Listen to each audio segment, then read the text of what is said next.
you listen to me and listen to me real good. I've told you once, I said it 1,000 times. You get out of those pagan, satanic, religious, Christian churches. Christians do not follow the commandments of the Bible. Christians do what they want to do. They make up their own laws, their own rules, and their own regulations. Come out of her, my people, and come out from among them.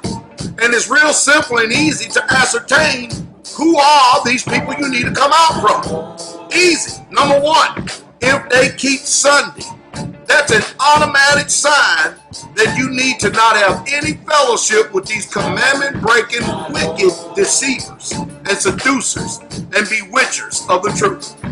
Simple.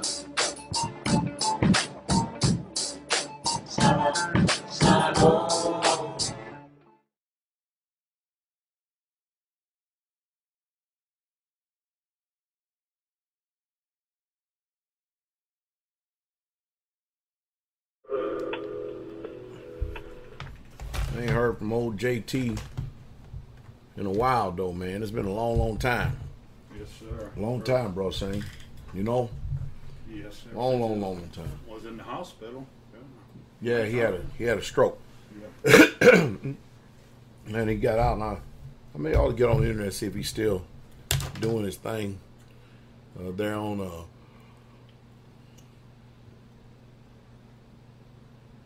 see if he's still doing his thing. Man, anyway, see if he's still doing his thing on YouTube. You know what I mean? All right, we here. Live. In living color. Absolutely. Hallelujah. Straitway Truth Radio broadcast. By way of Blog Talk Radio, hey, I bless you all. The sweet, precious, strong, and victorious and mighty overcoming name. Of our soon coming King, Yahshua HaMashiach, Jesus Christ. Hope y'all doing well. See what we got over here, man. Watch this, bro, Shane. I think it's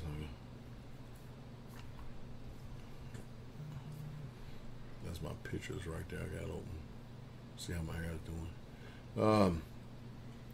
Got too many screens open. I do. Oh, where we at right here? That's the chat. That's the chat from our room, though, right? That's not chat from YouTube. Yeah. Oh, it's chat from YouTube. And you make Brother Steve moderator? Not yet. Not yet. I've got to figure out how to do that. We're gonna figure out how to do that, Brother Steve. Get your moderating in. Hey, we look like we got our family from Canada in the house. All right, all right. Where we at right here? All right, greetings, family, brothers and sisters, heathen, enemies. Got to give you your accolades too, because y'all ordained you, to be the menaces that you are. Some of you enemies, but you beloved out there. We bless you. We bless you this hour and this day.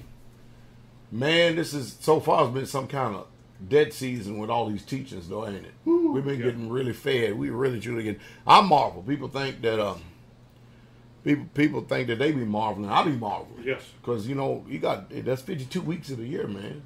I mean, and you got at least 10, 12 of them, and then every once in a while the elders get some, and then I got the rest of them. But man, we get fed pretty good. Definitely. We got a nice little plate sitting in front of us, and I tell you, man, it's a blessing. I listen to all my preachers. They make sure they burn me a copy of the messages. I listen to every one of them because I got to hear preaching too now. And I hear it from all facets of life. I truly do. Hallelujah. But we got the Northern Kingdom in the house, man. And look at that. Man, a lot of Israelites in the chat room today. That's good. Oh, yes. All right. Hey, one announcement I want to make is I should have done this a while ago, but if you plan on attending Passover or the Feast of Unleavened Bread this year, it's happening a little bit later. No, yeah, it's on the 18th, I believe. Yeah, it starts the evening of the 18th. What the world calls Thursday evening. So that's going to be, we got Thursday, Friday, what the world calls Friday. Of course, that's the 14th day of the first month of Abib. So that'll be a long weekend. Well, it'll be you gotta plan on being here either that day or the day before. Yep. That day or the day before, because we have a lot of new people in the ministry. An extraordinary amount of new people. I was talking to Patron 100 today about stuff like that, and I tell you, a lot of people during this dead season, boy, there's a lot of people get purged in the dead season every year, though, isn't it? Definitely, it's just a cycle. The cycle, you know, you gotta do like the scripture says. You gotta purge, prune it, and the purpose of pruning is to make sure you can get a greater yield. Definitely. And it looks like y'all is getting a greater yield. Yes. I mean, because after all, we are the sheep of his pasture. This is his ministry. We are his people, and we're just doing what he says. Definitely. But he's drawing some serious-minded people in this thing, bro. Saying, you know what? Oh yes, good, very good. Drawing some serious-minded people, and for that we thank the Father for, because we said, you remember, when was it? A year ago, 2 years ago, when I said that the Most High Yah is going to start calling out, moving all these hypocrites and deadheads and start bringing some more serious-minded people. About 2 years. Yeah. About 2 years. 2 years ago. Maybe 3 years. Maybe. And he's doing it too. Yes. And some beautiful people. We got yes. quite a few people. It's going to be visiting this weekend. All the home fellowships will be here. Brother Ron and them, they'll be here. I think Elder Darrell and them will be here this week too. Hallelujah. But anyway, we don't want to take too much time. We have our blessed brother Brian, is going to be speaking to us here tonight for an hour to feed us with more knowledge. But the reason why we went to every other week, because we want to give you time to look at the information, digest it, and of course it gives also Brother Brian a break too, because he just gives us so much information. Oh yes. And I'm telling you, unless you become proactive and really truly look into this and then apply it to your life, you'll never really know what's all truly been said. And of course, we want Brother Brian to keep on feeding it, though. You know what I mean? He's also going to be coming up with solutions. He's not just going to pound you with information and then not give you any direction and give you solutions on where to go and what to do. But if you're coming to Passover, you need to call the dining hall number. That's the old number, the 615-688-3025. That's 615-688-3025. And you need to get your name on the list. And please, do not, let's start the calls on first day, okay? Not on Sabbath, because we try to rest on the Shabbat just like you do. And we try our best to rest, don't we? Yes, sir. And so we don't need the phone ringing off the hook. Definitely. On the Shabbat. We usually leave the line open just in case there could be an emergency or something like that. And but we are usually doing our best to rest. And most people say, well, Pastor, you don't never rest. Y'all don't understand. If I'm sitting in this chair and I'm not physically out there on that land doing something, or if I'm not taking care of letters and writing and taking care of business, and I just got finished, I cut that close to the deadline. I was taking care of business on another property. And got that done a little bit before music practice. And so there's just a lot going on. Most people don't see it. They think that, I guess a lot of people actually think all we do is drink coffee and do Bible studies all day long. Mm-hmm. We'll give them a Bible study, won't we? Yes. We'll give them a Bible study. We'll give you a Bible study, I promise that. But I'd like to thank each and every last one of you that faithfully contribute to this ministry right here. You have no idea how much effect that you're bringing into Yah's kingdom all the way around this world. Most of you don't know it, but a lot of times when we have some of the families that we've never ever been able to see before, that come over here and visit, families we've never seen from overseas, they actually, now you think I should go ahead and tell them? I'll go ahead and tell them, since it's I'll tell them. I'll tell them. The ministry actually pays for their flights over here. And it's a joy to be able to see them. And that comes because of your contributions. Definitely. How many other preachers or pastors or ministries, you know, that would do that? Very. You understand what I mean?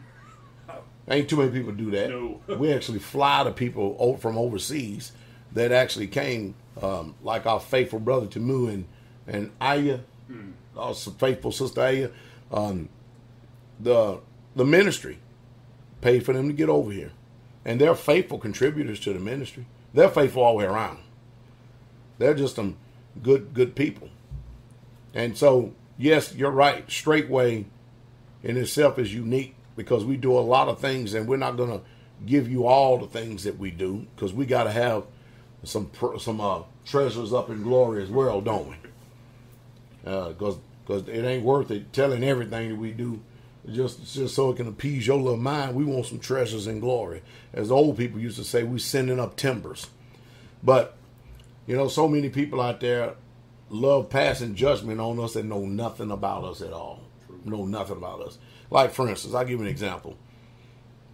How many people you know? What does the Bible say? The Bible says, when you go into a city, you inquire thereof who's worthy, and there abide.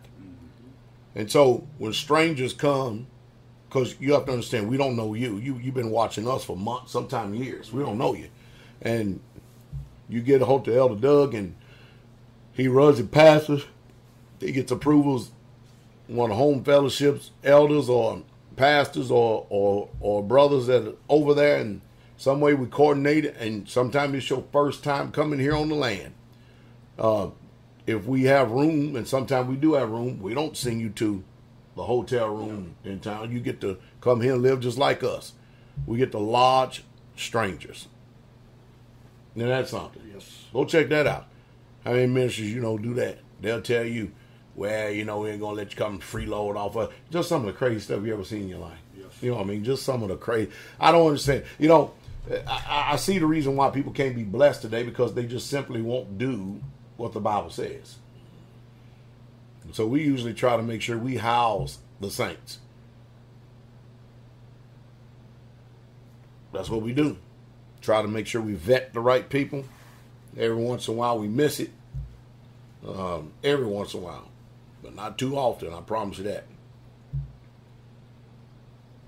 I've had to send back, I think last month, I sent back 2 people's offerings. You know, you got to be careful receiving people's offers too. Definitely. Because you know, people got an alternative motive and stuff like that. Yeah. Oh, yeah. Oh, yeah. How many people you ever heard do that? How many preachers you ever heard will send back offers? As a matter of fact, there are people that write this ministry that as soon as I see their letter, after about once or twice return to the sender, and then they keep on writing, right there at the post office, I file it in my special file called 13. Mm-hmm. Stick it right there. Good Sure place. do. And that's because they didn't meet the conditions of properly meeting the conditions of repentance. You know, most people don't understand that it's one thing to say I'm sorry, but you've got to bring the fruit that meets that repentance. And most people don't do that. They say I'm sorry only to go live to sin and offend another day. And that's bad. That's bad theology. That's bad Israelites. I'm telling you. It's sad.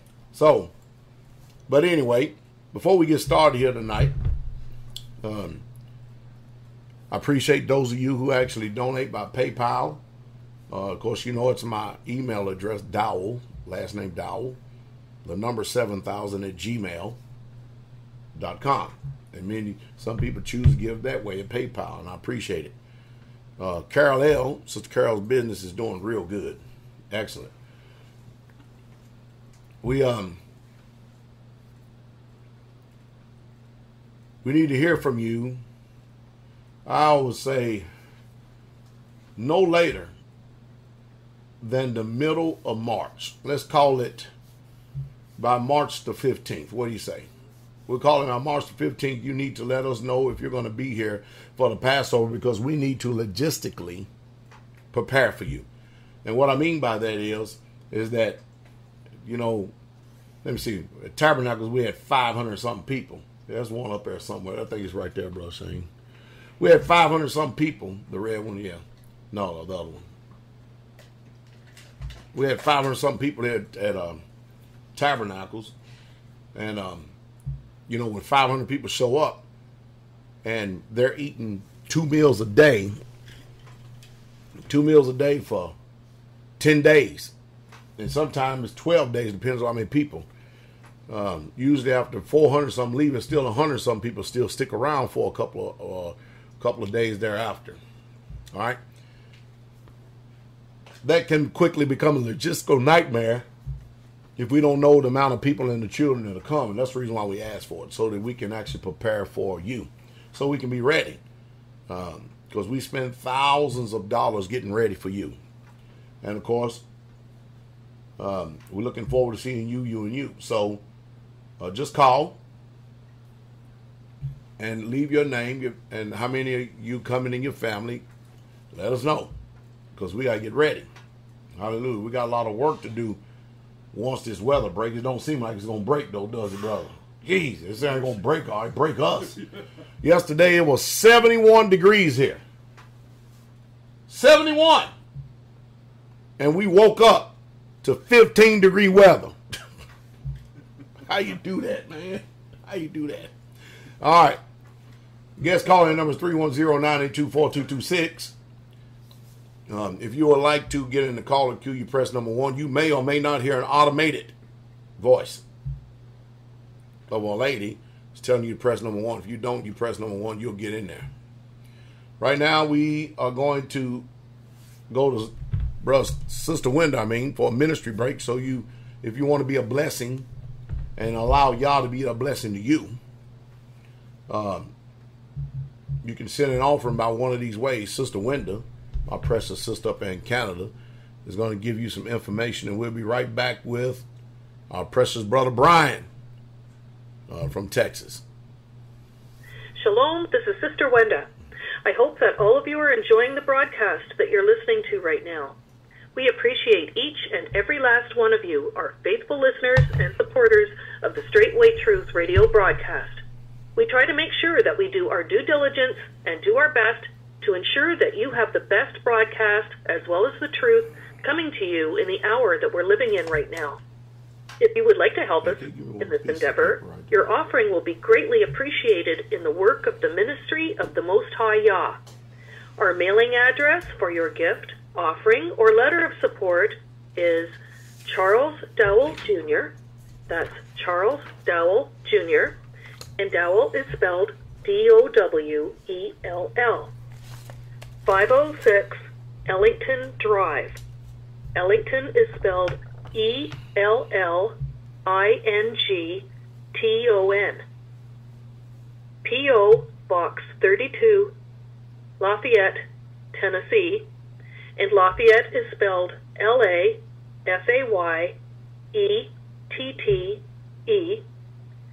37083. Again, our mailing address is Charles Dowell Jr., 506 Ellington Drive, P.O. Box 32, Lafayette, Tennessee, 37083. If you would like to contact us by way of phone, the country code is 1, area code 615-688-3025. That's 1-615-688-3025. You may leave a message there, and, be the Father's will, we will do whatever we can to try to return your message. It is our hope and our prayer that as you continue to listen to the Straitway Truth Ministry, and as you apply the teachings of this ministry, that you are finding peace and growth within you, your family, and life as well. Please tell others so that the truth may also have an impact and touch others' lives, so that they may enjoy the benefits of the truth of Jesus Christ, just like we all are. Shalom, the King is coming. Shalom, the King is coming. All right, strength and honor, Israel, strength and honor.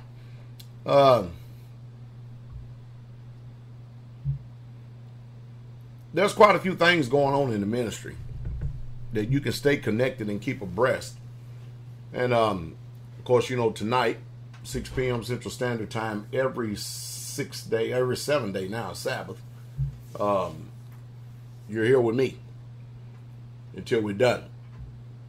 And then, of course, tomorrow, 11 a.m. Central Standard Time, we have Shabbat service, where the Most High Yah invites us to one of his feasts.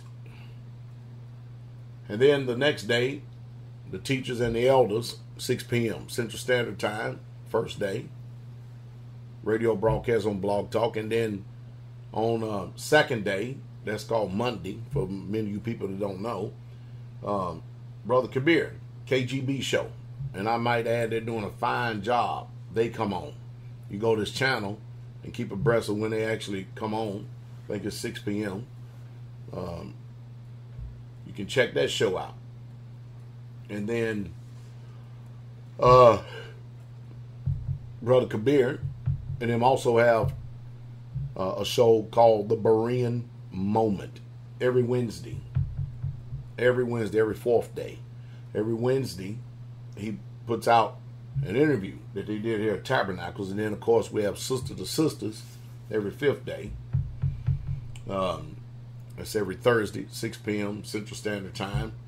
And I might add, they're doing a wonderful job as well themselves. Hallelujah. We look forward to seeing you. Please do not procrastinate. Let us know if you're going to be here. Hallelujah. And Pastor Corey has... Oh, we also got Brother Ugly. Yeah. Newscast. And then Pastor Corey, sometime he broadcasts live on Facebook on Shabbats. Is that right? Yes. Is that right? Mm-hmm. Later on in the evening. Yeah. I know Pastor Corey does that. And then he usually will post up anything that he's doing out there on the ministry on Facebook. Yes. So you have to keep abreast of what Pastor Corey is doing. He just got finished doing a panel discussion. And I might add, boy, these Gentiles are something else the way they talk. Let me see if I can find Brother Brian in here real quick and get him up here. I think it's 705, right? Man, look at all these people, Brother Shane. Good mercy. Look at all these people in this queue right here. It's always loaded.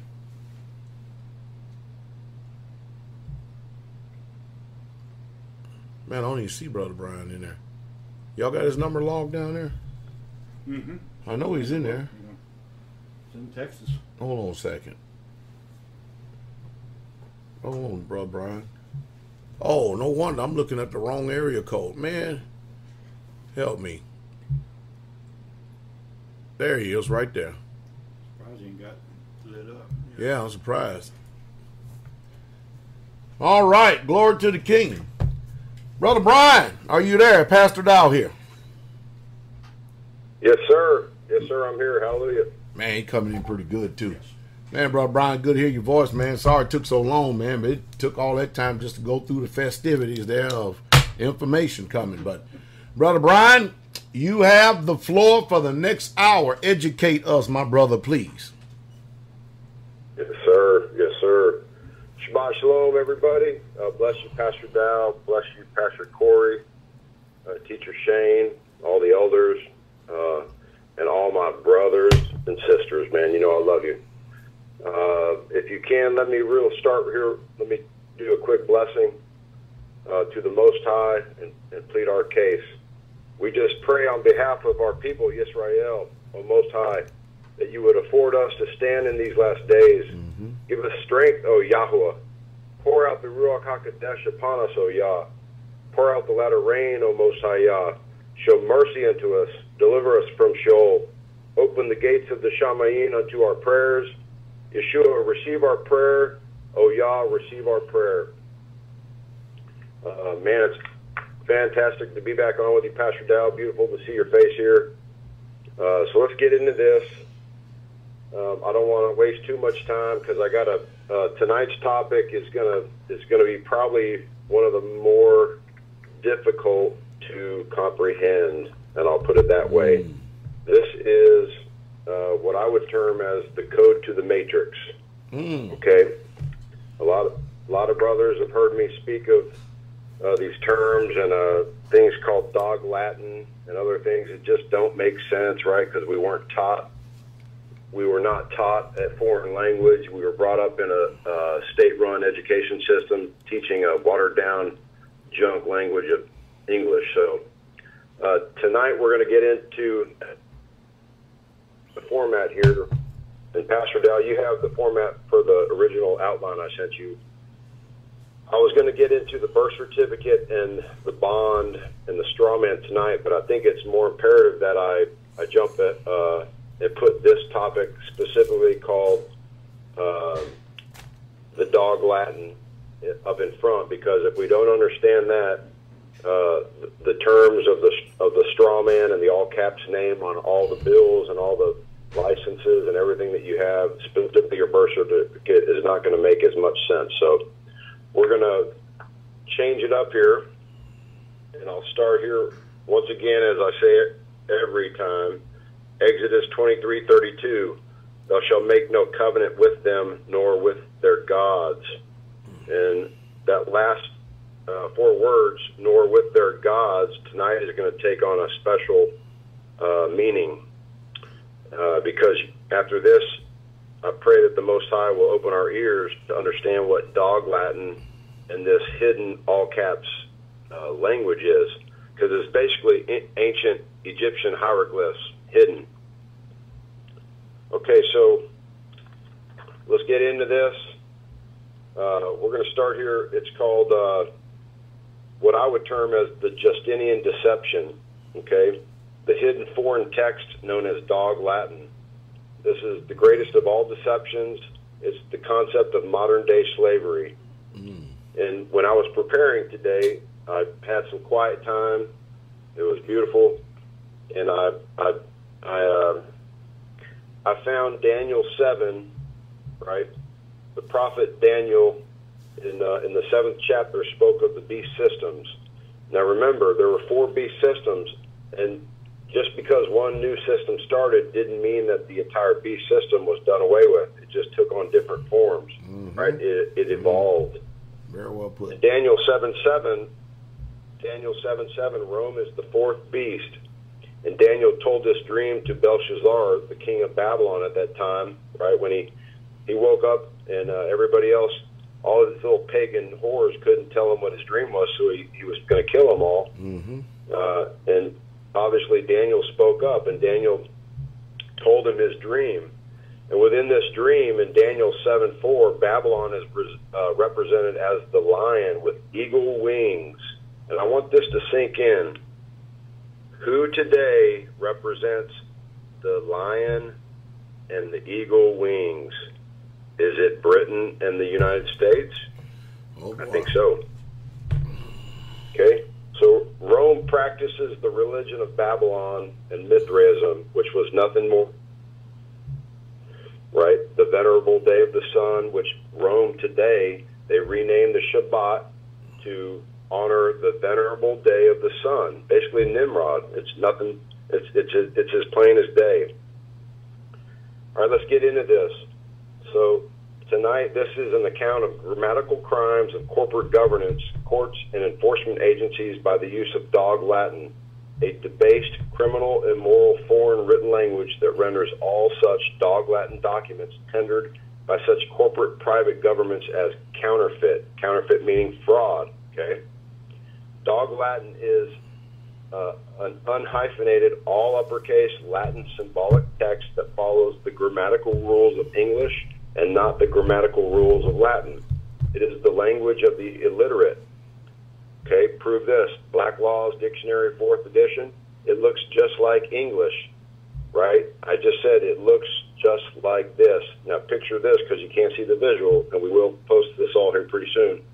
In all caps, that all caps thing on your birth certificate, in any court document, your bills that come in the mail, right? Your name is in all caps. But grammatically, it is the deception right under your nose. It is the poison in the text.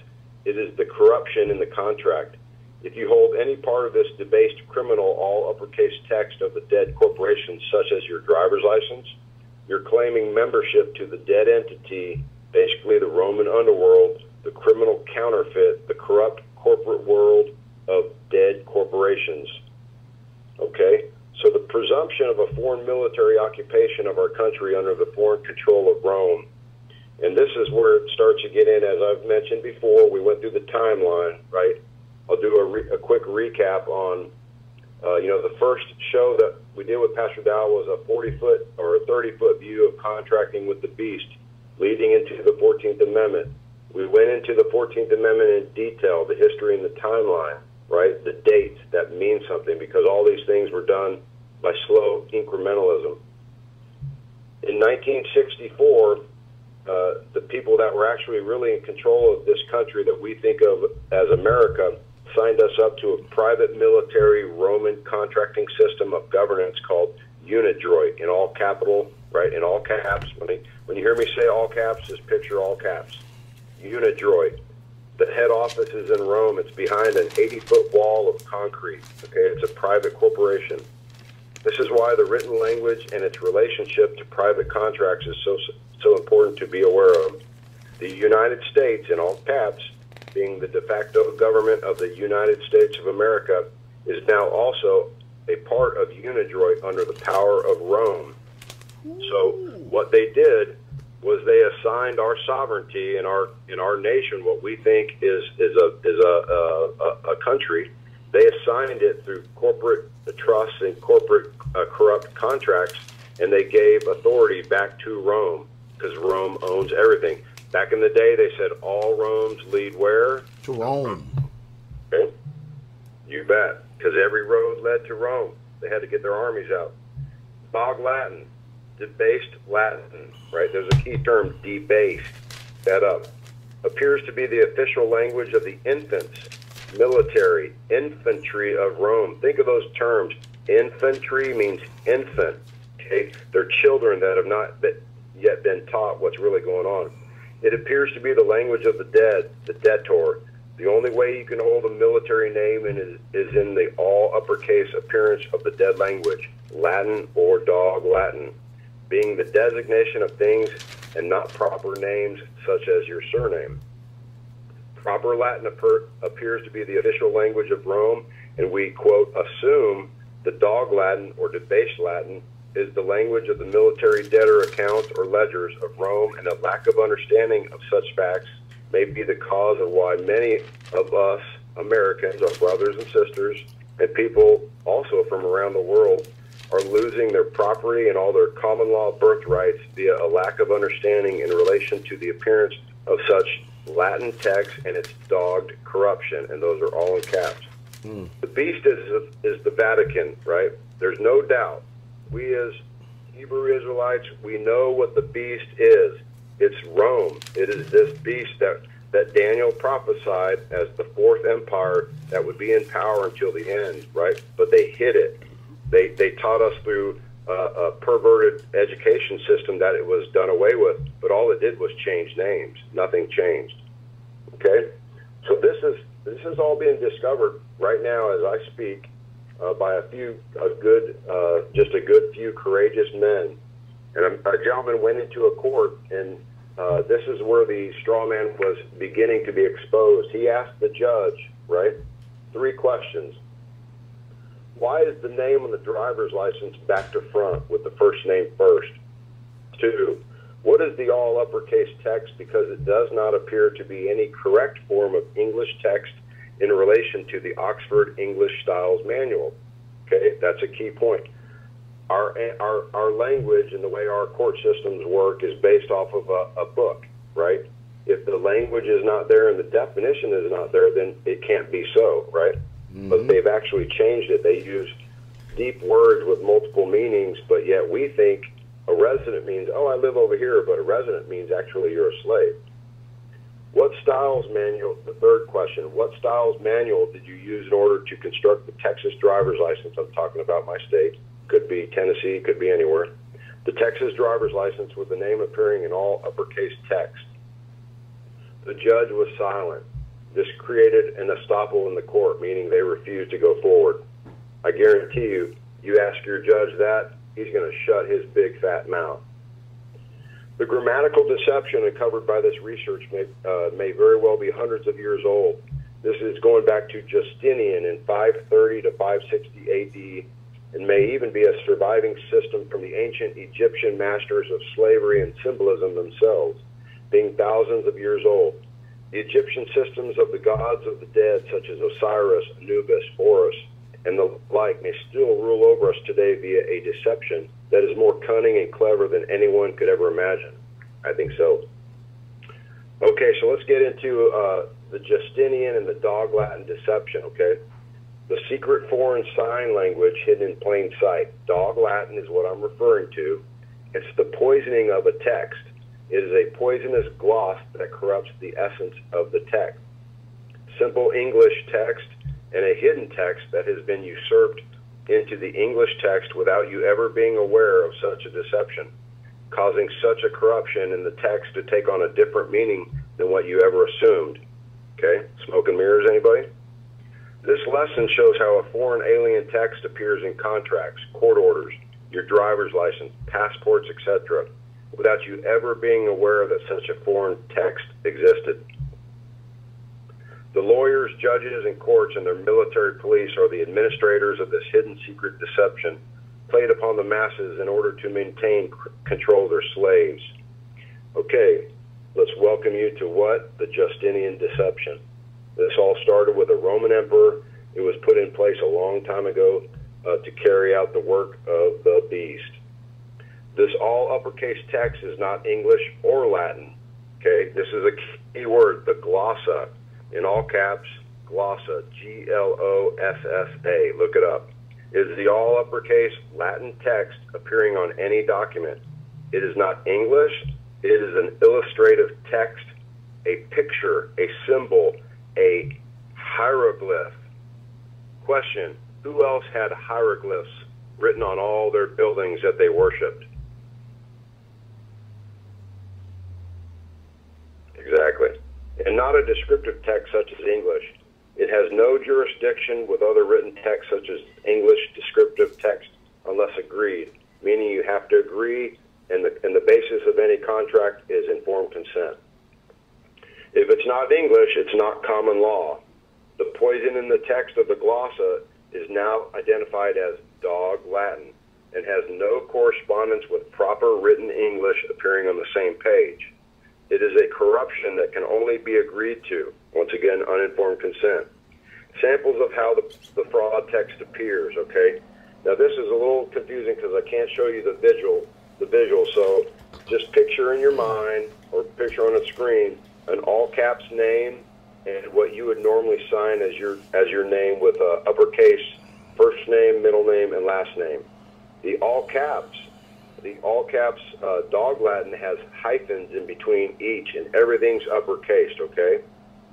Let's see. The text is dog Latin, being Latin text based on the grammatical rules of English. There are no hyphens. This is known as debased Latin or dog Latin. Get this, language of the illiterate, Black's Law Dictionary, 4th edition, okay? This is the definition of what dog Latin is. Language of the illiterate or the dead. This is noted as criminal under the English dictionary, identified as dog Latin being a debased form of text. Debased synonyms appear as criminal, immoral, evil, and are most importantly a counterfeit. Okay, so anytime you see an all caps name in a legal document, anything, it's a foreign language masquerading as if it's proper English. So that just by itself makes the document counterfeit, meaning it's fraud. But see, we were never taught this because they took Latin out of the schools in the early 1900s so that we would never figure this out. There is no jurisdiction between two separate languages appearing on one document. This is the guts of their deceptive crime. English or Latin or dog Latin cannot exist as one jurisdiction. You can reference this in Article 11:147 of the Chicago Manual of Styles, 16th edition, Foreign Languages.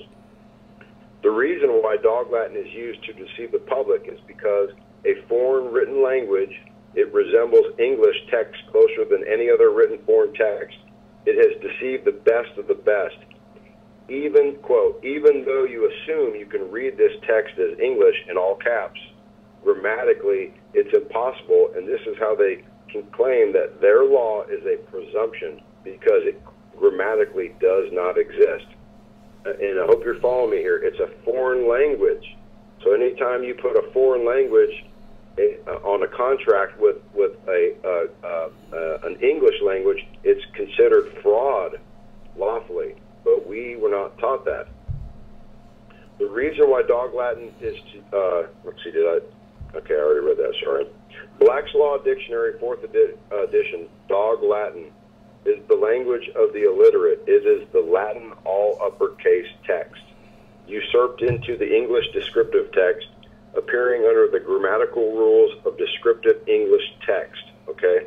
Basically all uppercase symbolic text without the hyphen, and not appearing under the true correct grammatical rules of Latin, and done in order to deceive the illiterate, being the ignorant masses.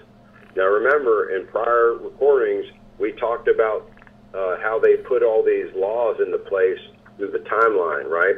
And they started calling you and me, the sovereign, the living man, they started calling us corporations, dead entities, basically illiterate, dumb people, right? So I hope you're starting to follow this, because there's a map and there's a blueprint of just how they did this, and it becomes crystal clear when you put the timeline over the evidence.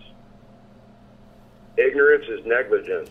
It is the hidden secret that destroys the dominion of living man over the land, the sky, the sea, and the thing that creepeth upon the earth. Okay, and I believe that is your surname. If we go to Genesis 1:26, okay, there's the rule right there of dominion.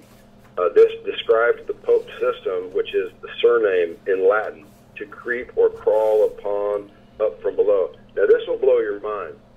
So I'm going to take you to the actual Latin definition of surname. And what is surname, right? Most people don't know. Well, when we were born, we were given a first name, a middle name, and a last name. Your last name is your surname. Okay? That was created in Rome. Us Hebrew Israelites had a one name and from a tribe, right? We had one name from a tribe. We didn't have a first, middle, last name. This is a Roman doctrine that was created by Justinian. This will blow your mind. The definition of surname, and this is from your Most Holy University of Notre Dame. The definition of surname in Latin, in the Latin Dictionary and Grammar Aid, is what? To creep up or crawl up from below. Wow. Bam. So that sounds like a dead entity to me that's been declared dead that they rule over. Okay, so let's see, where was I here? What are you thinking, Pastor Dow? Oh, no, I'm listening, brother. Getting full. Okay, so let's see, Dog Latin is the poison in the text, the counterfeit contract, the false charge, the deception that tricks the unsuspecting, illiterate, ignorant masses into accepting the debts of another. Okay? A man cannot live in the sea without a ship. And if you enter into the legal world of commerce, right, which is maritime jurisdiction or law of the water, law of the sea, Roman admiralty, that's what we're under, you must be able to trust your ship that holds your estate. If your ship is dogged with a corruption, your estate cargo is in peril. Basically meaning if you're out on sea and you got a boat with a hole in it, you're screwed, right? And that's what they did. They put a little hole in it knowing that it would all sink, because then they could rescue us and declare us dead. It may also help if you know the different. I mean, you can't make this up. It may also help if you know the difference between the grammatical rules of the written language of the land and the written language of the sea, or you may find yourself presumed, quote, lost at sea. Okay? So what we have to do, we have to make a declaration that we are not lost at sea. And at a later point, when I present the remedy, okay, we're going to have a remedy to all this gobbledygook.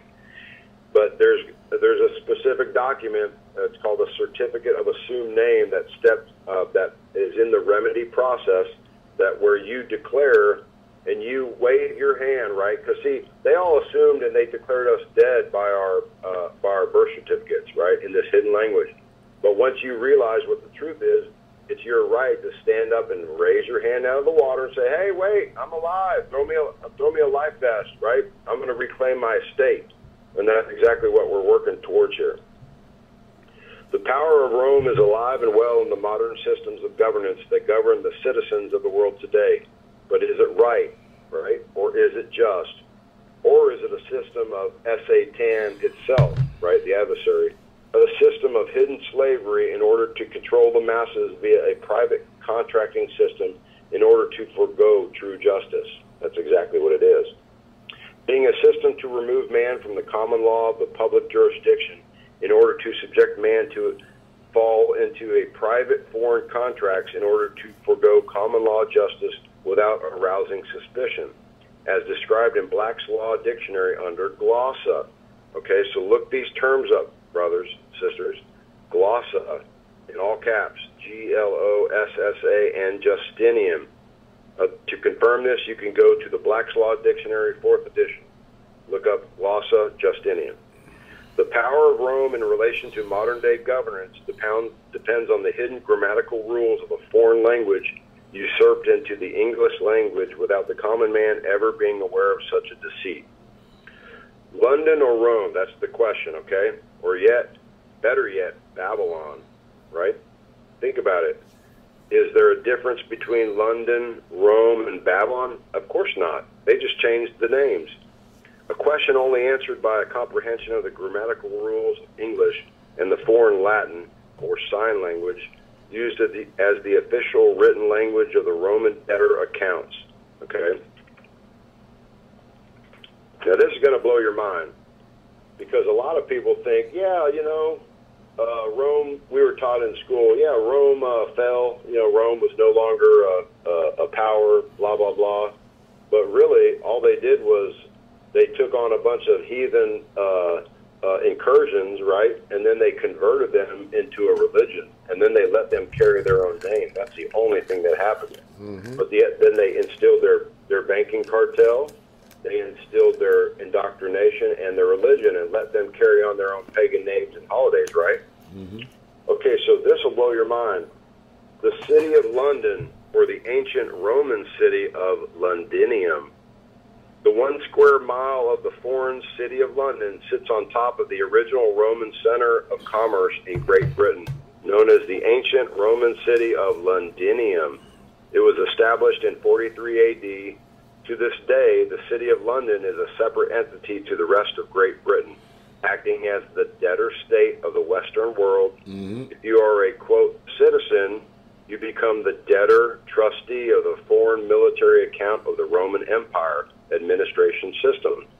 In all caps, the city of London, the Vatican occult, you are no longer assumed living. You are in purgatory, assumed dead, lost at sea. You become the surname or the cognomen of Rome. So there you have it right there. What you think is London today, which is actually the financial capital of the entire planet. Yep. Right? We thought New York was, but New York ain't nothing to London. Mm. Okay, that's where their bosses live.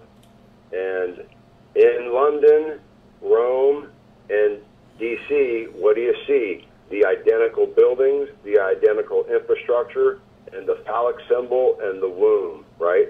They modeled them after each other. So one is Rome is the beast, the control of the mind. London is the control of the monetary system, and America, D.C., is the military might.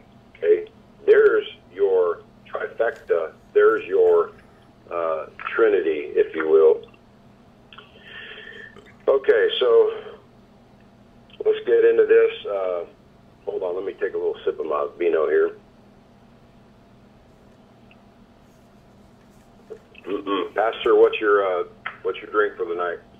Stella's Artois. Love you, man. It's real. Wine beverage. bet. All right, so let's get into this. Is England really England? Is England and its city of London really England or the Roman Empire? And if such choice exists, what official language controls the Vatican? If the Vatican holds legal title over England and its so-called Commonwealth subdivisions meaning Australia, Canada, United States, right? We didn't win our freedom, brothers and sisters. That was a big sham, right? They just pulled their troops back. They could have brought troops forever, okay? We had literally a tiny little army fighting waves and waves and waves. Not saying they didn't get their butts kicked, but trust me, that was by design. Then they instilled their Jewish banking cartels, okay? Let's see. Is it the English language or is it the official language of Rome, being ancient Latin in meaning? Are you the holder of any account rendered in ancient Latin, meaning the all uppercase symbolic and illustrative text? Are you just the corporate citizen of Rome and no longer a true common law subject of the common aggregate of America and the English language? Were you sold out to the foreign Roman military enemy as a trusty slave? Or were you ignorant to the greatest grammatical deception ever known in modern history and fell into their trap, deceived by a grammatical masterpiece revived by the Justinian deception? Nothing else but the Roman occult. Okay, occult means hidden. The term occult, right? We've all heard this, the occult. Well, I've never studied into it, never going to. But the occult means to hide, right, to be secret. The Latin meaning for Latin is concealed, hidden. The ancient Latin, or all uppercase text, dog Latin, is the copyright property of the debtor of the Vatican, the military, Roman Empire, and if you use it, you attach yourself to the terms and conditions of such property of the Roman Empire, being the babbled text of Babylon. See, they babbled it, and we didn't understand how to read it. You need a license to use it, but it is the Latin you see every day on your driver's license, your court documents, your banking contracts, your government contracts, right? It's really true Latin. Or is it the dogged corruption that is neither true English or true correct Latin? If this written text is English and this all caps with hyphens in between it, right? What is the text without the hyphens? And why is Rome and its legal eagles turning the blind eye? Now, here's a clue I'm going to give you.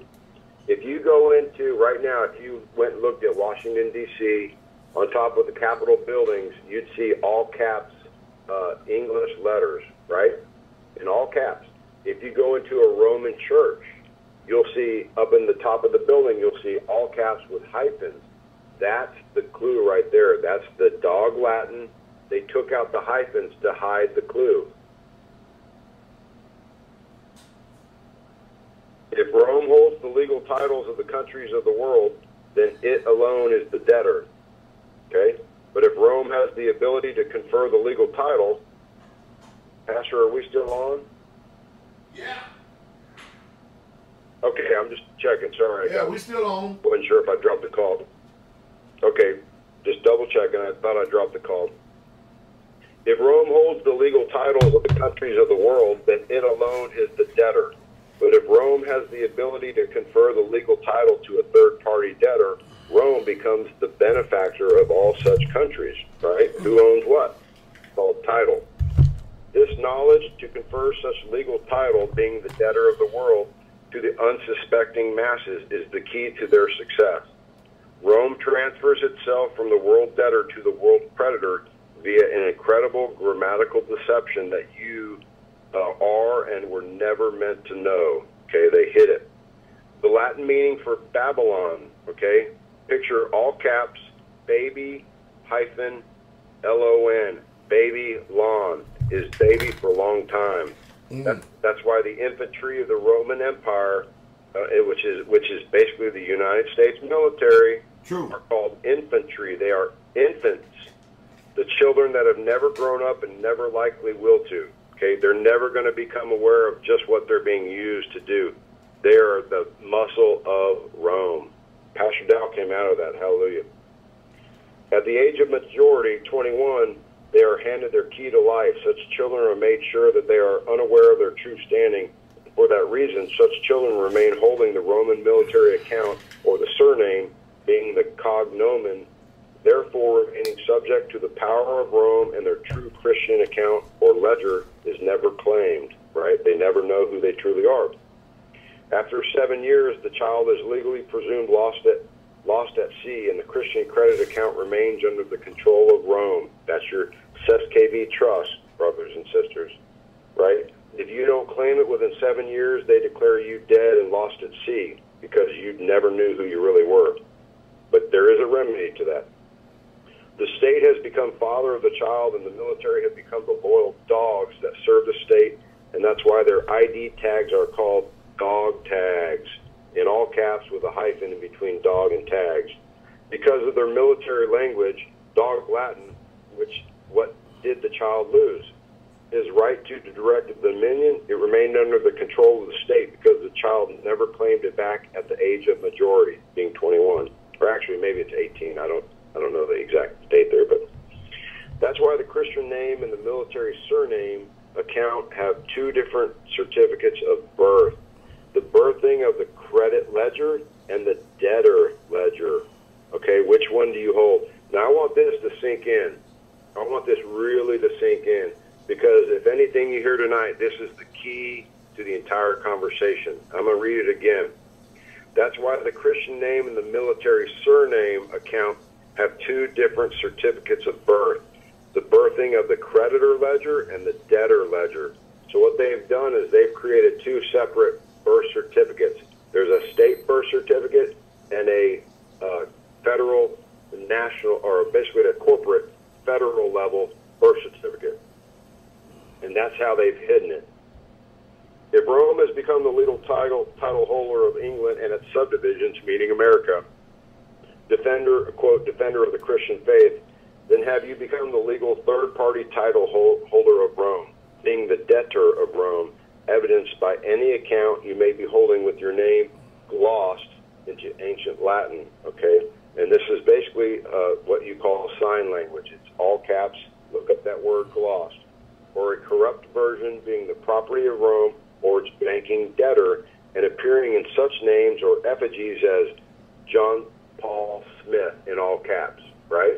My name is not Brian Wayne Howard in all caps. My name, if I spelled it and the way my parents spelled it, would be capital, lowercase, capital, lowercase, capital, lowercase, not all caps.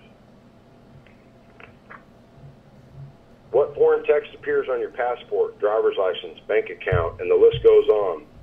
Is it even Latin or dog Latin? And if so, maybe you are not aware that a true name can never grammatically appear in illustrative or symbolic text, okay? Illustrative text is a picture. It's not writing. And this is where, this will blow your mind. What we think is the English language and the all caps, what we were taught in elementary school, the A through Z, right? ABCs, in all caps. That's ancient Egyptian hieroglyphs. And they hid it from us. They didn't teach us that. It's ancient Egyptian hieroglyphs, and it's present on the pagan temples. It's present on the pagan pyramids in Egypt. It's all over the place, but they don't show us that. Grammatically speaking, true proper names are capitalized, not symbolized, and you can verify this in the Oxford Manual of Styles. Rendering the presumption that your own ignorance of the grammatical rules of English and ancient Latin are the root cause of your own ability to know the difference between your true name and a foreign debtor account or ledger of the foreign Roman Empire that you were deceived into holding without your knowledge. Okay? This is the basis of trust law. They've duped us to be the trustee in a trust when we are actually supposed to be the beneficiary. Okay? Even your own name is made up of two entities. There's a Christian name and a surname.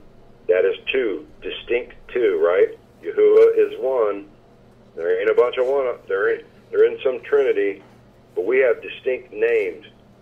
And this is even evidenced by two birthing certificates. Birth of the Christian name account, or the certificate of birth, and the birth of the surname account, which is the state birth certificate. See, There's a hidden birth certificate that you're not aware of. You got your certificate of birth, but the state holds your state birth certificate, okay? And your name, your birth date is not when you think you were born. I think I was born the day and the hour and the minute that I came out of my mother's womb. But your actual birth date, according to the contract, is 4 or 5 days later when they register that all caps name. Yeah. But they hid it from you because you can't get the original. If you look at your birth certificate, it says it right here in fine print. This copy, let's see, this is a true certification of the facts on file with the Office of Vital Records. Okay, they don't have to tell you that there's multiple versions. They just say this certificate is true. Your true full name is the only Christian name or given name. And when I say Christian, you know what I mean. Oh, yeah. Okay?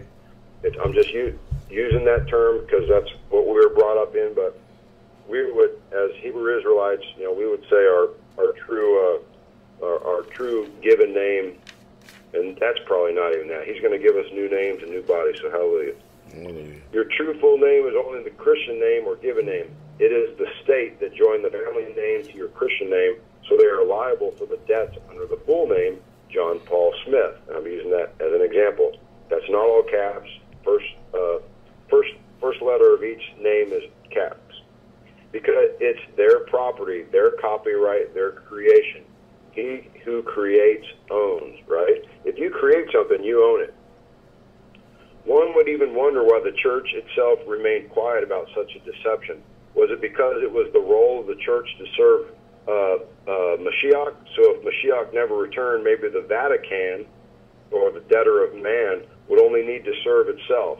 It could render itself as the benefactor if the beneficiary was lost or not present. Okay?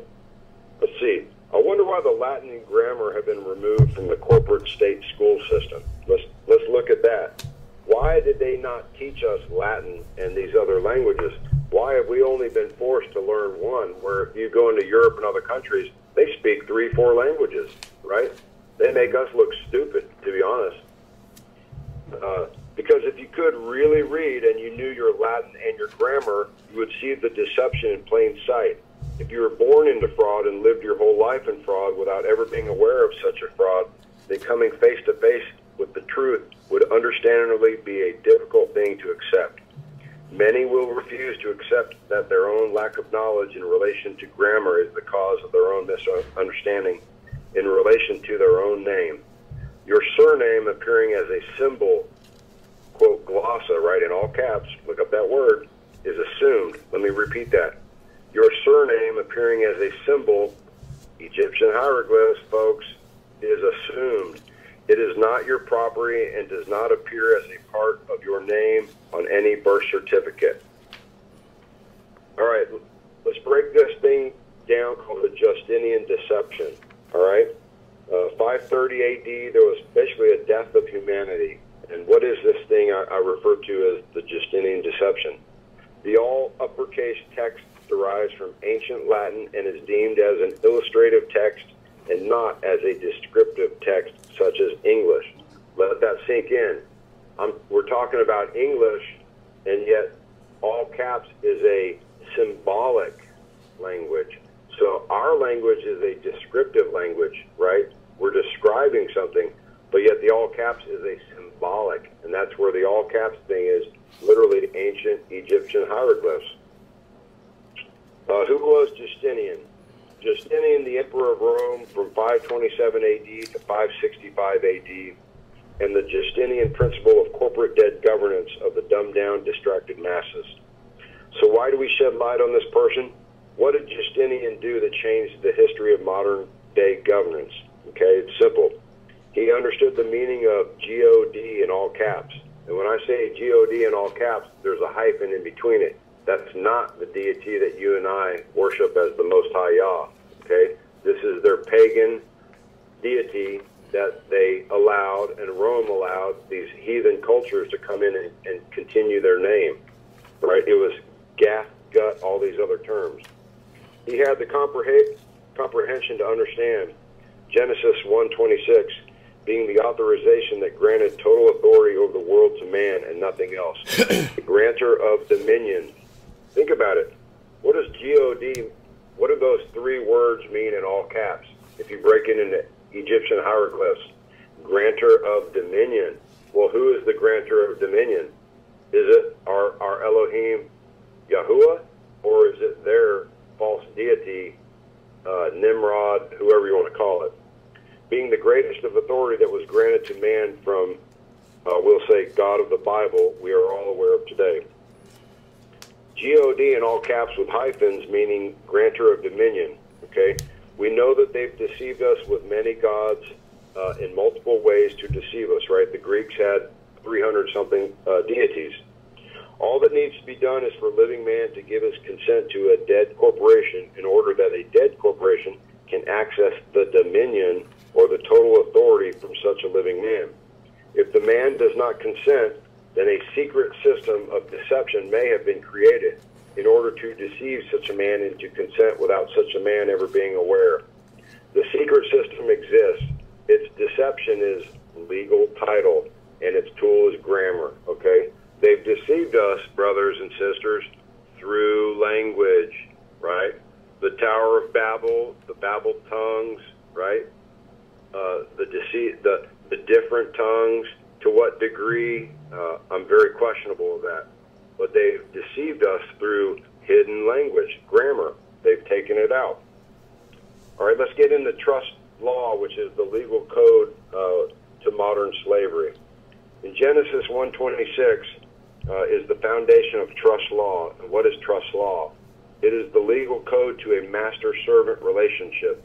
Being slavery, however, slavery is outlawed, but voluntary servitude is legally accepted, right? If you don't consent and you don't raise hell about it, you're under the presumption that you agree with it. See, that's the key. We have to break those presumptions. What this means is that the servant or the slave must agree or consent to a private contract of slavery. No one in their right minds wants to be a slave, and that is why the warnings appear in the Scripture.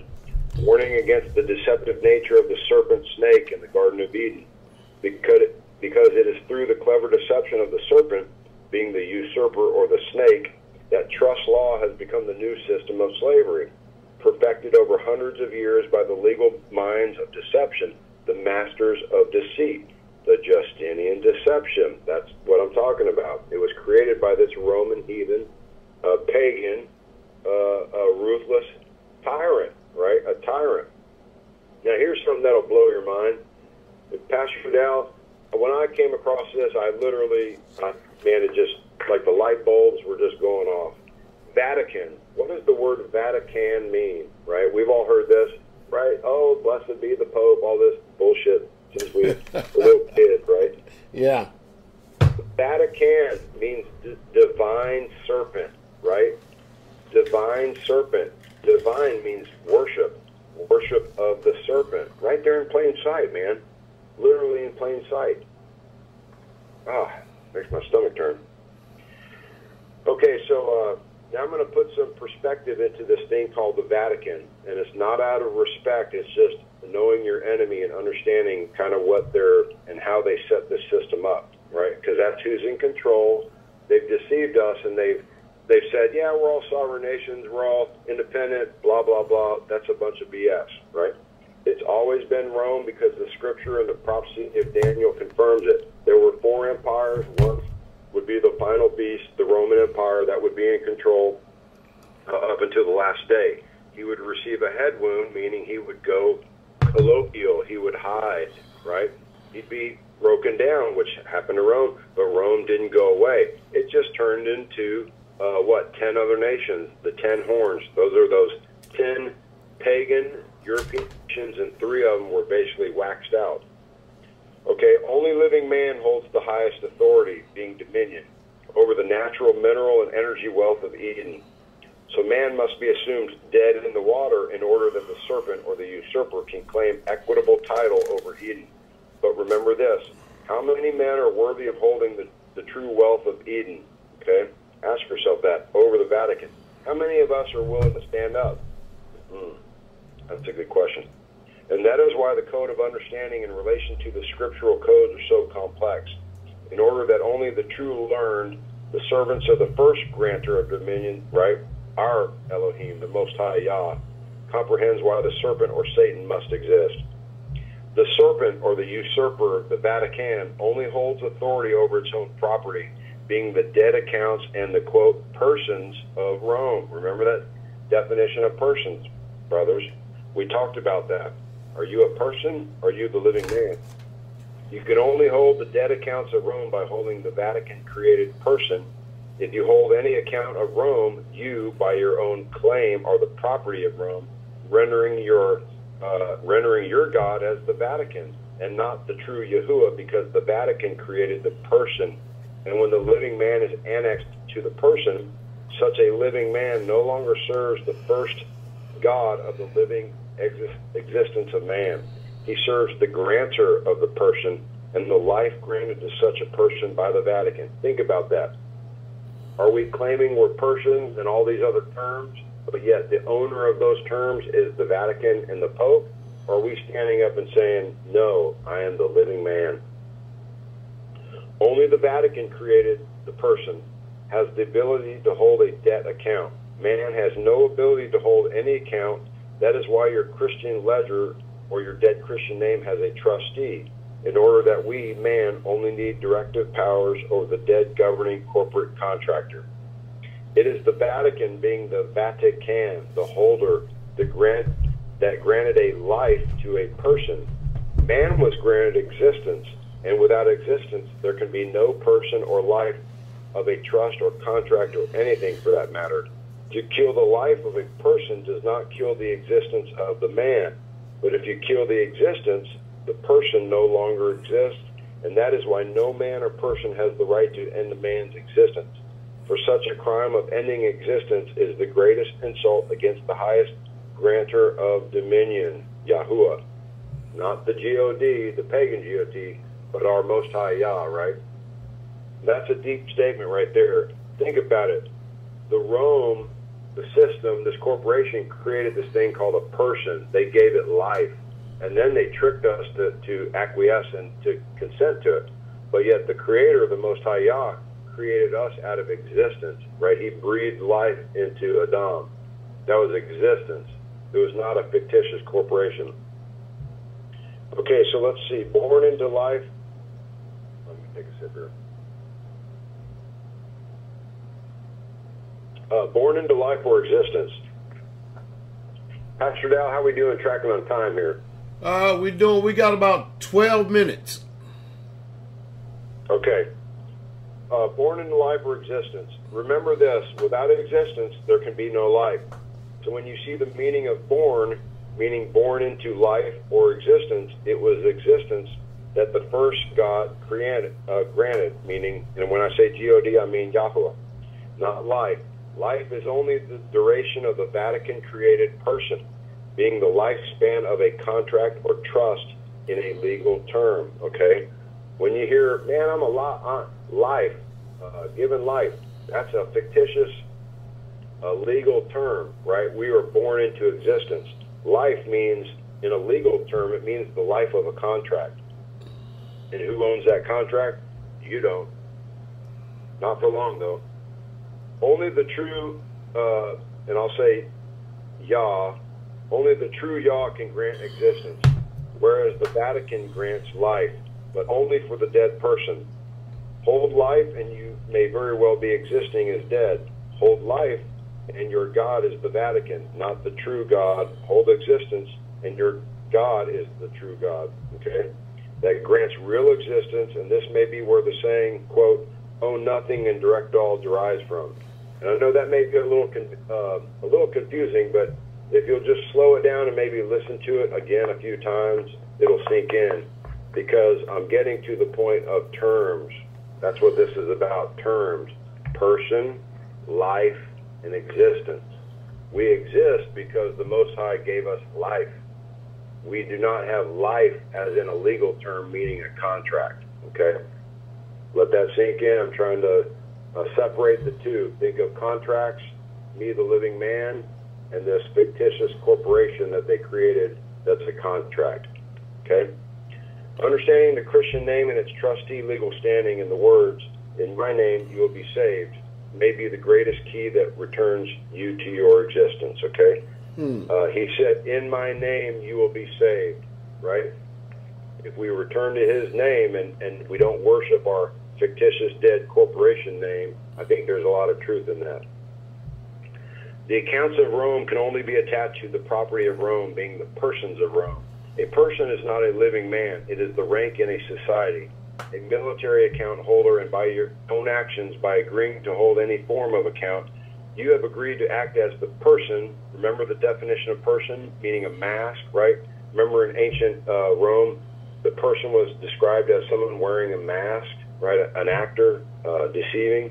You have agreed to serve the false god, being the god of the person, the god of the pagan. And pagan means pay again debtor of the Vatican. Get that?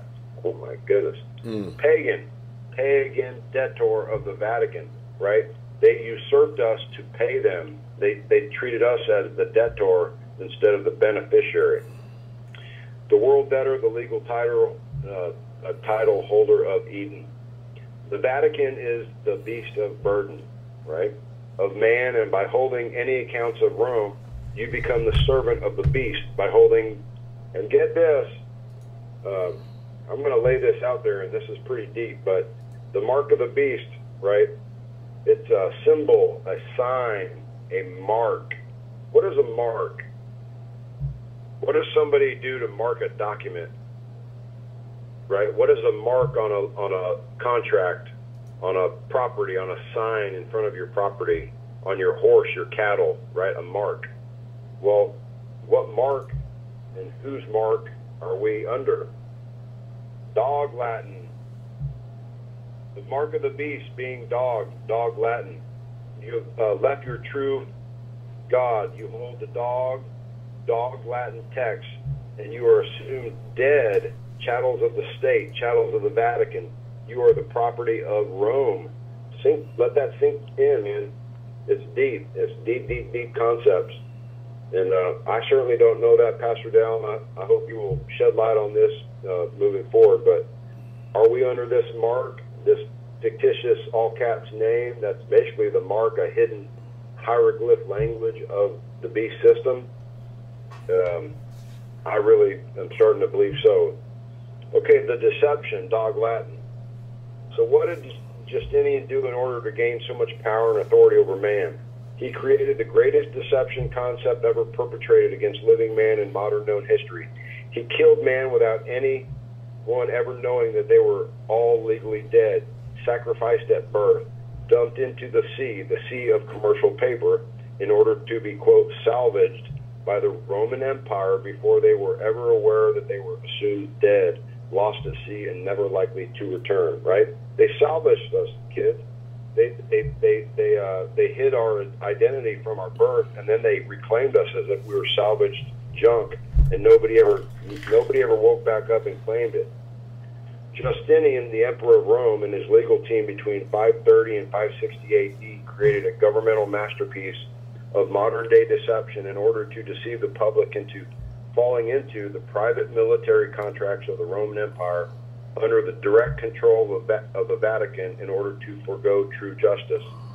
Shortly after the Magna Carta in 1215, Accursius, who was a Roman jurist around 1230 in the Hohenstaufen dynasty of the Roman Empire, had completed the Justinian Glossa Corpus Juris Code, or what is known as the laws of the dead corporation system. Okay, they put this into place in 530, and then a later Roman emperor in about 1230 perfected it, right? Because they had to continue the laws, this contract law of slavery, and they had to hide it. Such a system is now fully in play, operating under the all-caps glossa, Latin hidden, concealed system of written Latin text, or dogged version of the property of Rome, that is assumed as common English text today. However, this is still far from the grammatical facts as confirmed in Black's Law Dictionary, 4th edition, in relation to the glossa, and also confirmed by Article 11:147 of the Chicago Manual of Style 16th edition. This identifies American Sign Language operating under the grammatical rules of Latin text being used in modern-day governance and private banking contracts. Bam! There you go. Private banking contracts. That's what this whole thing's about. Common law of the land is not gone, but if you hold the, quote, person being the property of Rome and the Vatican, you have no right to be subject to the common law of the land. You have become the property of Rome, and you are bound by the Justinian Code, or the Code of the Dead contracts, because the person that you hold is not your property, but you are subject to its debts if you are acting as the holder of such a, quote, legal person that was granted to you by Rome. See, we weren't taught this. We think our all caps name is us, but it's actually a fictitious corporation that Rome is pillaging us and keeping us under slavery. It's that simple. It's that simple. The Christian name is also not your property, but it is the remedy because it has a trustee saving you from death. Trustees are legally dead, and that's a gift from the Most High Yah. Justice is a straight line. Dog Latin is the bending of the line, the corruption, the spurious document, the declension, the debasement, the counterfeit, the immoral act that no positive law could ever follow. It is the clever deception that people assume this text was English, right? You read something in a contract and you think it's English. When you read your mail and your license and all these things in all caps, you assume it's English, but it's not. And that you corrected the error in the name. It was never your name in the first place. This deception was right under your nose in plain sight all your life because it was always there. You just didn't notice because they didn't teach us this. Okay? Let's see. Where are we at here? 829. Okay, what is Dog Latin? Black's Law Dictionary claims that it is a debased form of Latin text appearing under the grammatical rules of English. It's unreadable, so what does it look like? Okay, it looks in all caps. Hear my voice. It simply looks like this. Picture it in all caps, right? Like your name on your driver's license, your birth certificate. And where do you find it? We'll look at court documents, government documents, banking documents, and your driver's license. Yes, all the entities you assume that you could trust, it exists only with the consent of the ignorant. It is the language of the illiterate. Okay, that's the definition of Dog Latin. We've been declared illiterate because we don't even know what we're talking about. That's why the judges laugh at us. That's why they mock us, actually. Babylon text. Okay, Pastor Dowell, I think I'm getting close to the end here. I'm gonna burn through this last part. Okay, so there is no all uppercase text constituted in the English grammatical rules. It does not exist, and there is also no unhyphenated strings of signs in the Latin or American Sign Language. This is Article 11:147 Chicago Manual Styles. Also states that there is no correspondence between the words and signs of any two languages, meaning the Dog Latin has no jurisdiction with the written English on any instrument contract unless agreed. So, hear my voice. When you look at a contract and it has an all caps name and then a bunch of other lowercase normal English, it's fraud, okay? And even our own documents, even our own grammar language states it's fraud. But see, until we presume and we stand up and say, wait a minute, this is fraud. You're speaking an alien language of Dog Latin, a hidden coded language, and pawning it off as something that I understand. You're defrauding me. And see, that's when the record's going to go, and people are going to start sweating. Okay, so the secret destruction of common law and government by deception. Okay, I hope you're starting to see the deception yet. The foreign private banks, such as the U.S. Federal Reserve, may not exist in any lawful de jure ability. It is only assumed by the illiterate ignorant that could not read proper English. Why does the Governor General assume office? Because there is no office, in fact. Is this how the real governments have been destroyed by the private foreign banking entities? Have they pulled a Swifty over the people of the world via a grammatical deception, a trick, basically a joker card, right? Remember playing poker? You pull the Joker card. Is dog Latin the language of the dog that is always subject to their master, man? Is dog the slave? Is your driver's license your identification that you agreed to be the dog? Are you a Mr., a Miss in the military holding the dog tag written in dog Latin? Are you legally dead, but you have not worked it out yet? Are you a slave by deception? Well, Pastor Dow, I'm going to rest with that, and I'm going to throw my tips out there, and I'm going to say we have been grossly deceived by a hidden language called dog Latin in all uppercase, and the evidence is overwhelming, because all you have to do is do this. All you have to do is go to Washington, D.C. and walk up to those pagan buildings, right, that were built in a form of basically pagan stars, everything. And what do you see up on top of those buildings? All caps with hyphens in between them. What do you see when you go into a Roman pagan church? Go into Rome, actually everywhere. Heck, there's one in Nashville, the Pantheon. Just go walk in and take pictures of it. Yep. What do you see up above it? And the statues, they've got all caps with hyphens. That's Egyptian hieroglyphs. And we were not taught what that really means. It's basically coded deception right in front of us. And they've turned our names into that, and we think we're that fictitious dead entity. So I'm going to rest with that, and that's a big mouthful. I hope it sets in. I hope it sets well, and chew on it. Prove all things. Don't believe a word I say.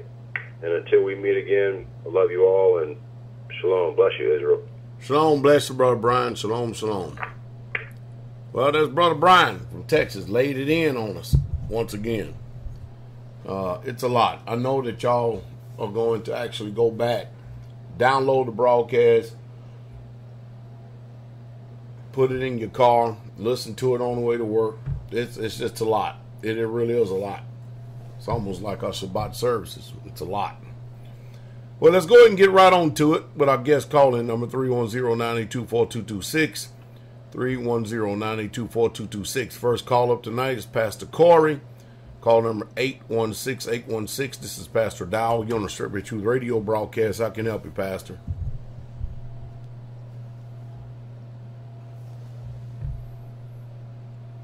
Pastor Corey on once.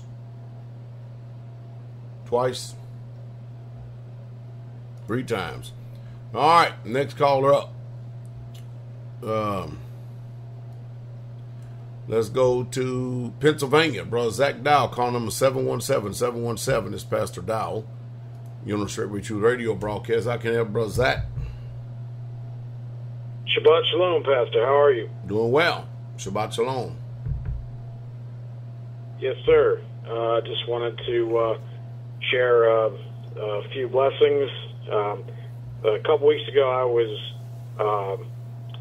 real tired and having a lot of issues, and I woke up, came out of bed, and walked past the living room, and then I saw my mama sitting there, and she was watching a message. I think it was from Elder Rufus, and seeing that really helped get me going that day, and it's a wonderful blessing to see that. She actually listened to been listening to Blog Talk tonight, and I wanted to share that wonderful news and blessing with you.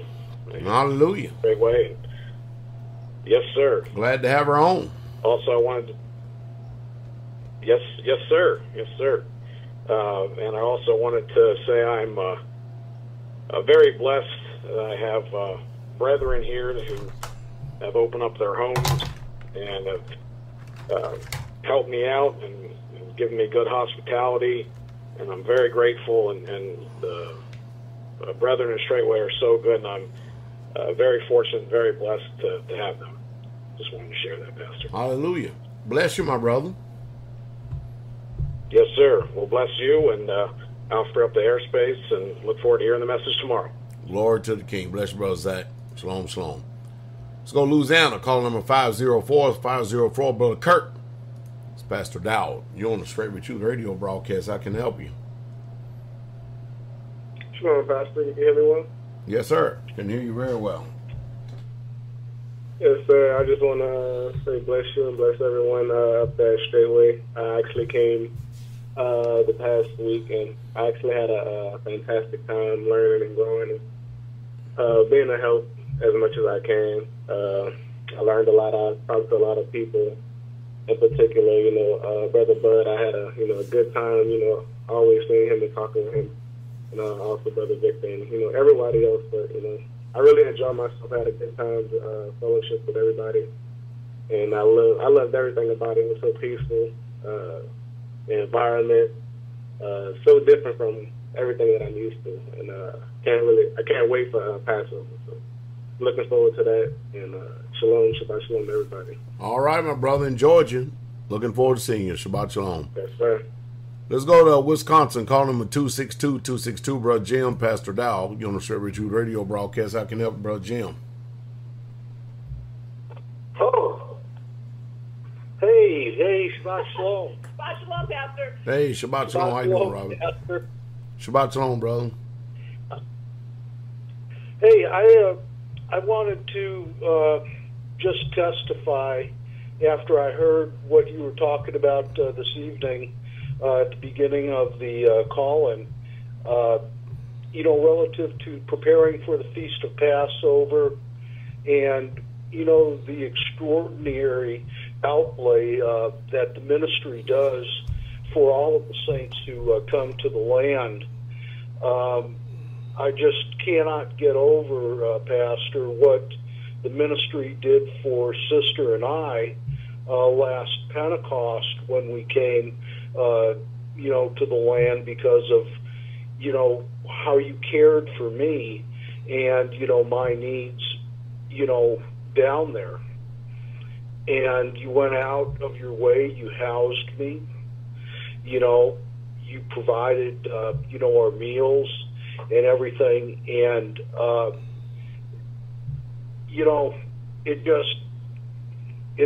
it just humbles me, about that. I would like people to really know and understand, what the ministry really does outlay, because they outlay so much. Hallelujah. Hallelujah. How are you, Pastor? Are you well this evening? I'm doing well. I'm just, I've been out on the road driving a lot, taking care of, properties and getting things done down in Georgia at the two communities we have down there, in the two different properties we have. And, I've just been busy. Same thing I'm always doing. I don't let no grass grow under my feet. There ain't no grass growing ever under your feet, brother. No way. Pastor, that's all I have for you tonight, sir. All right. Bless you, Brother Jim. Shabbat shalom. Shabbat shalom. Let's go to Texas. Call number 469-469 is Pastor Dowell. You're on the Straitway Truth radio broadcast. I can help you. How you doing, Pastor? Well. Yeah, I was just gonna, that was a whole lot of information. That blew my mind, and I actually was Googling all that stuff as he was talking, and I just wanted to know if you were aware of all the news about the vaccinations and all this stuff that's going on in the news. They're pushing it super hard here in Texas. What are they supposed to? It's that not just that, the abortion and all that stuff. I just wanted to know the birth certificate stuff. I'm guessing that has to do with what Brother Brian was talking about also. I'm going to do some Googling on that also, but I just wanted to get on here and thank him for that information because that blew my mind, and I'm going to be on it super hard now. All right, my brother. All right, Shabbat shalom. Shabbat shalom, Shabbat shalom. Let's go to South Carolina. Call number 843, Sister Mahalia. 843 is Pastor Dowell. You're on the Straitway Truth radio broadcast. I can help you. Shabbat shalom, Pastor Dowell. Shabbat shalom. I just wanted to ask, because even just this week I was looking up some information on tribes, like untouched tribes. On what? I'm sure you've heard of them, maybe tribes, untouched tribes. Yeah. Like the tribes like the North Sentinel Islands and maybe some tribes in Brazil and so forth. Yeah. But just listening to what Brother Brian had to say, what are your thoughts on these untouched people? And, they show you like they live and, most of them they're naked. They live just on the earth. What are your thoughts on the way they live compared to this system we're in and everything Brother Brian's talking about? Well, they live the way man used to live and stuff, but I'll give an example. But they're not our people. I can tell you that they're not our people because they don't have the history of our people. Mm-hmm. But let's go all the way back to the Garden of Eden. You want to go back there real quick? Of course. All right. So after Adam and Hawa had sinned, did the Most High clothe them with the type of clothes we wear today, or what did they wear then that was considered clothing? Leaves. There you go. And now when you get on up to this point right here, you see that over in the law, not to wear mixed garments. And so what I'm getting to is this, that things change and evolve. That doesn't mean that the law doesn't. The law stays the same.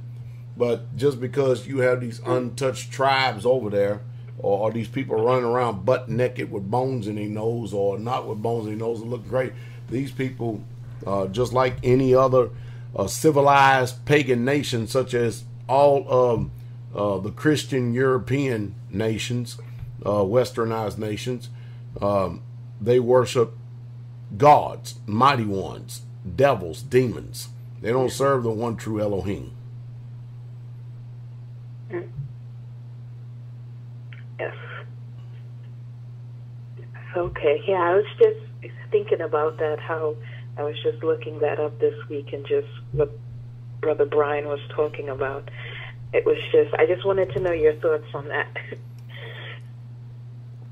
All right. You got them. All right, Pat. All right. Bless you. Shabbat Shalom. New York, call number 516-516. Pastor Dowell, you're on the Straight with Truth radio broadcast. I can help you there in New York. Hello? Yeah, hell is low. Hey, Pastor Dowell, how you doing? Blessed of the Most High, y'all highly favored. I can help you. Yes, sir. Yes, sir. I would like to just first off and say, give all glory to Yahweh that He's working through you and giving the word and spreading the word. And I have one question on Shabbat Shalom first off too. And I'm sorry, I'm a little nervous here.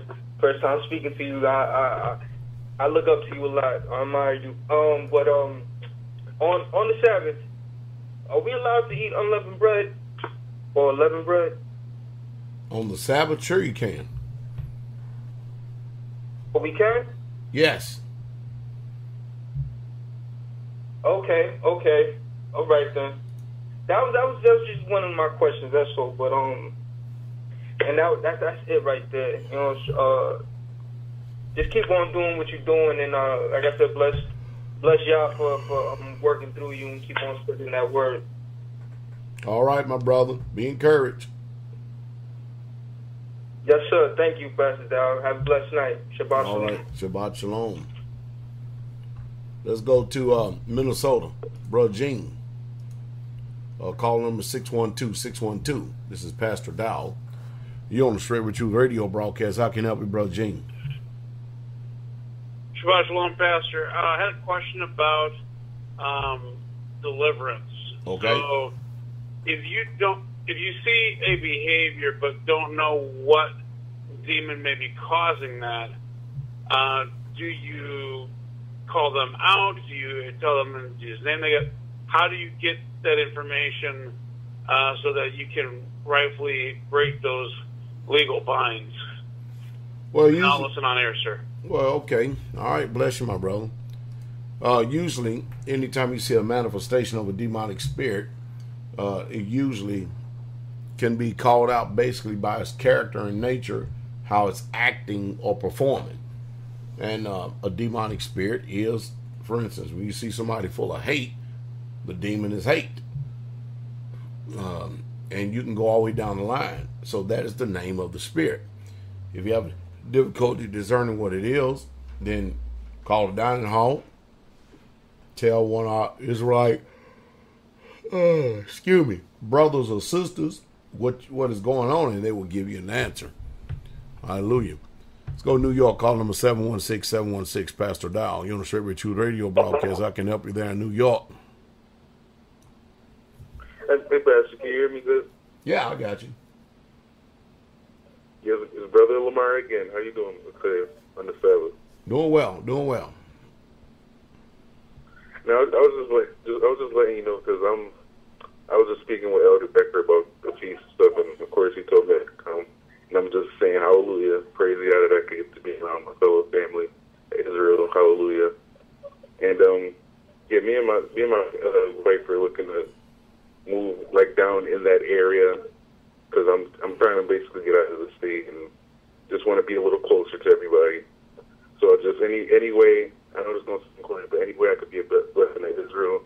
You know, I don't got a bunch of money, but I can just use, if I need work, because I'm a young dude, I'm 23, if I need help putting something up, or, you know, hanging something up, or whatever y'all do. I see y'all on the videos and stuff, getting all muddy and stuff.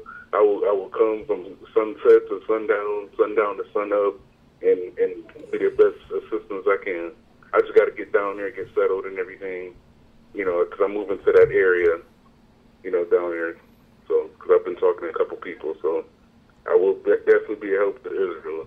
I will be in touch, especially during the feast and stuff like that, once I get down there and talk to everybody, because I'm determined. So, definitely appreciate your time taking my call again. Hallelujah. All right, bless you, my brother. Shabbat shalom. Shabbat shalom. All right. Go to North Carolina. 336, Pastor Dowell. You know, Straitway Truth Radio broadcast. I can help you. Well, actually, maybe you can help me. I wanted to comment on the other caller there that was talking about the United States Corporation, actually, and understanding how we're all enslaved by the Federal Reserve. But I don't understand the broadcast. You're a pastor, correct? I'm a pastor to some, but not to you. That's the end of that. Let's go to caller number 816. It's Pastor Corey. Pastor Dowell here. How can I help you, Pastor? Shalom, Pastor. Can you hear me? Yeah, doing well. You seen that, right? You heard that last phone call, didn't you? Can you hear me? Yeah. All right, shalom, Pastor.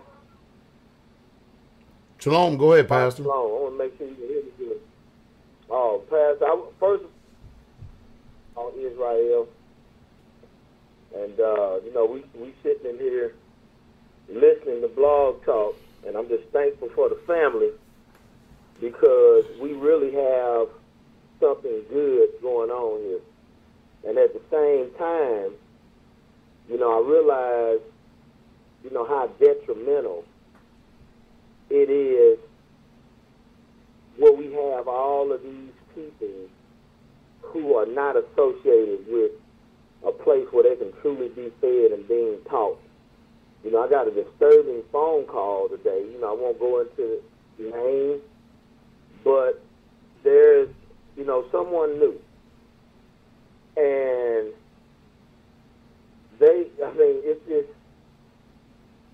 man, supposed to be a man, that you all by yourself, and you are just running game on these women. And according to Torah, I know you can't take a mother and her daughter. That's true. But some kind of way, this is what you got going on, as well as a whole bunch of other mess that's going on, Pastor. And it just, you know, it just makes me the more so thankful to the Most High Yah that I was led to be here in this ministry. And the second thing is that, you know, the fruit that I see that's going on, you know, that I look at, you know, I'm thankful that I'm able to partake in what I so desired when I came here, Pastor. I remember sitting in front of the computer watching Sabbath before you expanded it the other time, the second time. And just the things that was planted in our heart is what we needed. That's all we needed, because y'all already knew who we were before we were born.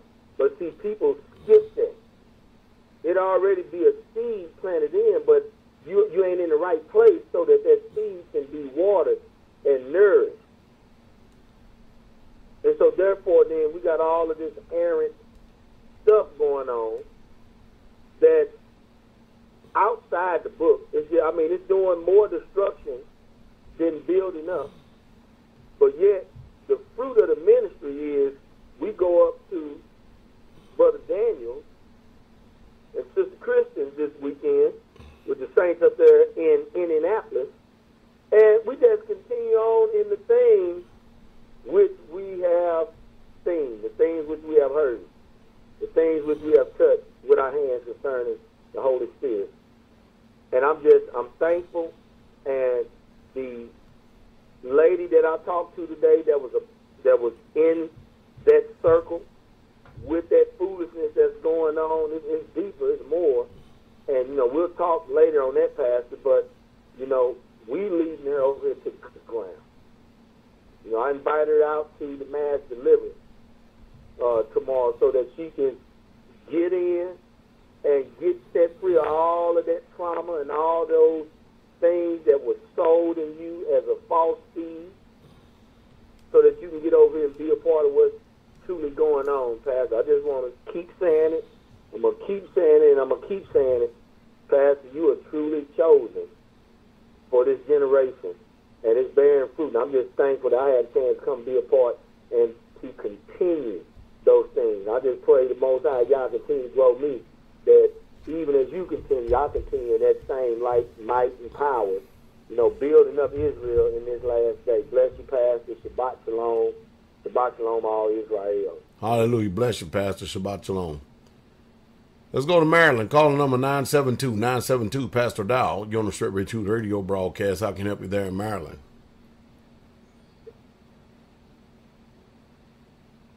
Maryland going once, twice, 3 times.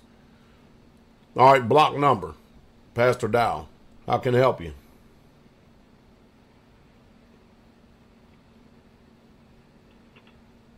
Block number going once,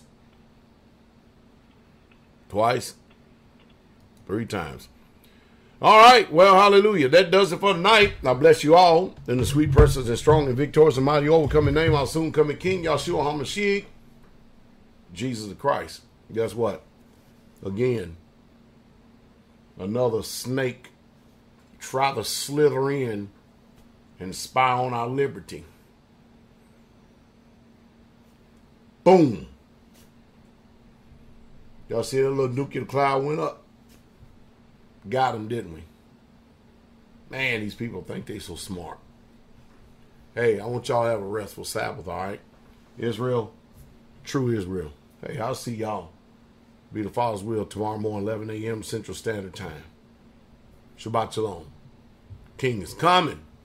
The King is coming. Don't forget, first day to call in, start calling in. Let us know if you're going to be here for Passover so we can put you down in the book, all right? Get ourselves ready. I love y'all, Israel. Love is real. Israel.